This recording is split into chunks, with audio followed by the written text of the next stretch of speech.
वार्तालाप खुद की खुदा से। साथियों, खुद ही खुदा है यदि आत्मा ही परमात्मा है और लघुता ही दीर्घ है। यदि लघुता न हो तो दीर्घ क्या हो सकता है। बीज ही वृक्ष है और अव्यक्त ही व्यक्त है। जो अप्रकट है वही प्रकट है और जो निराकार है वही साकार है।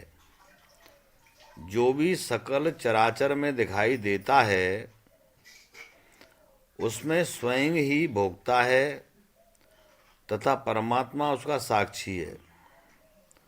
एक भोगता है सो जीव है जो कि जीवात्मा होता है तथा जो साक्षी है वो उसका गवाह है। जो जानकार है वही परमात्मा है। शिष्य जिज्ञासु जैसा होता है तथा श्री सद्गुरुदेव रहस्य के जानकार होते हैं। अतः एक श्रोता है तो दूसरा वक्ता होता है, अर्थात एक प्रश्नकर्ता होता है और दूसरा उसका जो है उत्तरदाता होता है। एक भिखारी होता है तो एक राजा होता है, बादशाह होता है। अतः परमात्मा तो बादशाहों का भी बादशाह है, जो गरीबों का भी नवाज है, गरीब नवाज है।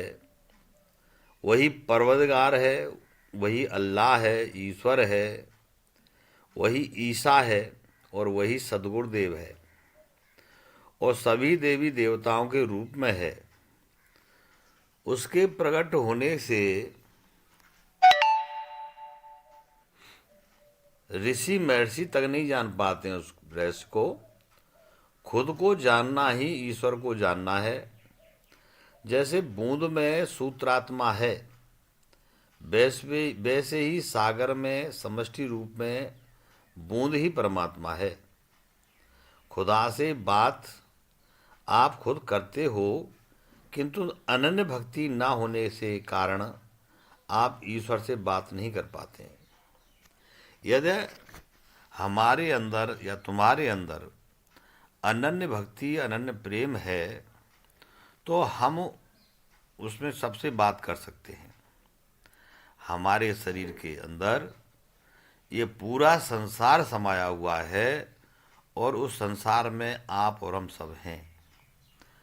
इसमें बैठकर के सूत्रात्मा रूप से हमसे बात कर सकते हैं। हमारा ही प्रश्न होता है और हमारे अंदर से ही उसका उत्तर आता है। इसीलिए परमात्मा और जीवात्मा हमारे भीतर ही है, भीतर ही उसका प्रश्न है और भीतर ही उसका उत्तर है। तो हम खुदा से स्वयं बात कर सकते हैं यदि हमारी अनन्य प्रेम और अनन्य श्रद्धा है। नमस्कार।